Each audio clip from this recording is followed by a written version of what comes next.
দেখবো। আমি এখন ভিডিও দেখবো। কথা বলবে না। আসসালামু আলাইকুম। চলে আসলাম আজকের আলোচনা নিয়ে। আজকে আমরা যে বিষয় নিয়ে আলোচনা করতে চাই সেটা হলো একটি সাধারণ, সবসময় আমাদের থাকে, অনেকেরই হয়।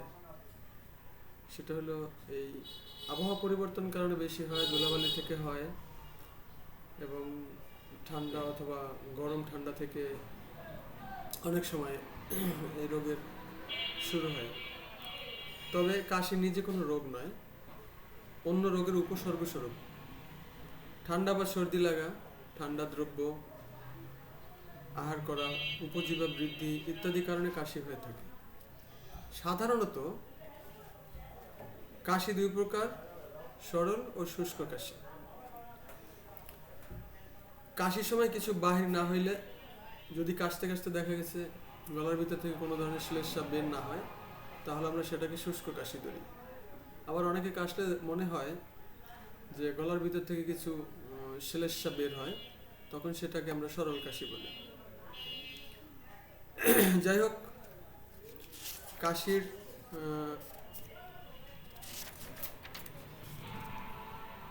যে কারণে হয় সেটা জানালাম। তো কাশির যে পথ্য, কাশি হলে আমরা যে জিনিসগুলো ব্যবহার করতে পারি যাতে আমরা উপশম বোধ করি, যেটা ঘরোয়া টিপস আর কি। হ্যাঁ, বুকে যদি সর্দি বসে যায় তাহলে সরিষার তেল অথবা ঘৃত গরম করে বুকে মালিশ করা যায়, এতে ভালো ফল পাওয়া যায়। আমি পরীক্ষা করে দেখছি। খুকখুকে কাশিতে তাল মিষ্টি চুষিয়া খাইলে উপকার পাওয়া যায়। যদি খুকখুকে কাশি হয় তাহলে তাল মিষ্টি চুষে চুষে খেতে হবে, খেলে উপকার পাওয়া যাবে। লবণের গরম জল দিয়া গড়গড়া করিলেও কাশি অনেকটাই কমে যায়। এটা পরীক্ষা করে দেখা গেছে যে গরম পানিতে লবণ মিশ্রিত করে সেটাতে গড়গড়া করা হয়, তাতে কাশিটা অনেক উপশম বোধ হয়। লঘু বলকারক আহার, পুরাতন কাশিতে টাটকা দুধ সুপথ্য। যাদের পুরাতন কাশি তারা টাটকা দুধ, যেমন টাটকা দুধ বলতে যেমন এখন গরু অথবা ছাগলের দুধ দহন করলাম এবং সাথে সাথে গরম করে খেয়ে নিলাম, সেটা হলো টাটকা। ফ্রিজে রাখা কোনো খাবার, যাদের কাশি হয় ফ্রিজিং করা কোনো খাবার তাদের জন্য খাওয়া চলে না। ঠান্ডা খাবার, হ্যাঁ, এইসব জিনিস থেকে এড়িয়ে চলতে হবে। তারপরে ঠান্ডা জলে স্নান করা যাবে না। জলজ খাদ্য, যেসব জিনিস, যেসব অনেক খাবার আছে যেগুলো জলের ভিতরে মানে পানির ভিতরে জন্ম নেয়, সেগুলো খাওয়া যাবে না। তারপরে হলো বৃষ্টির জলে ভেজা যাবে না।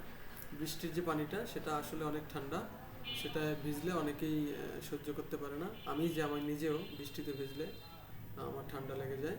অনেকের এরকম হয়, বৃষ্টির পানি তারা শরীরে লাগাইতে পারে না। তো সেক্ষেত্রে বৃষ্টিতে যদি বৃষ্টির সময় যদি কোনোভাবেই কোনো বৃষ্টির ভিতরে পড়ে যায়, সেক্ষেত্রে কোনো স্থানে আশ্রয় নেওয়া খুবই জরুরি। আবার যাদের কাশি হয় এবং এদেরকে রাত্রি জাগরণ করা নিষিদ্ধ। রাত্রি জাগরণ করা নিষিদ্ধ। ধূমপান থেকে বিরত থাকতে হবে। তামাকজাত কোনো খাবার খাওয়া যাবে না, এটা মাথায় রাখতে হবে। তামাকজাত কোনো খাবারই খাওয়া যাবে না। তো ছোট ছোট আলোচনা নিয়ে প্রতিদিনই আসি আপনাদের সামনে। যদি আপনাদের ভালো লাগে দেখতে থাকুন, একসময় হয়তো ভালো লাগবে। তো যদি আপনারা সাপোর্ট দেন, সেক্ষেত্রে আমি এই ছোট ছোট ভিডিওগুলো নিয়ে আপনাদের সামনে প্রতিদিন হাজির হতে পারবো। ধন্যবাদ সবাইকে। আসসালামু আলাইকুম।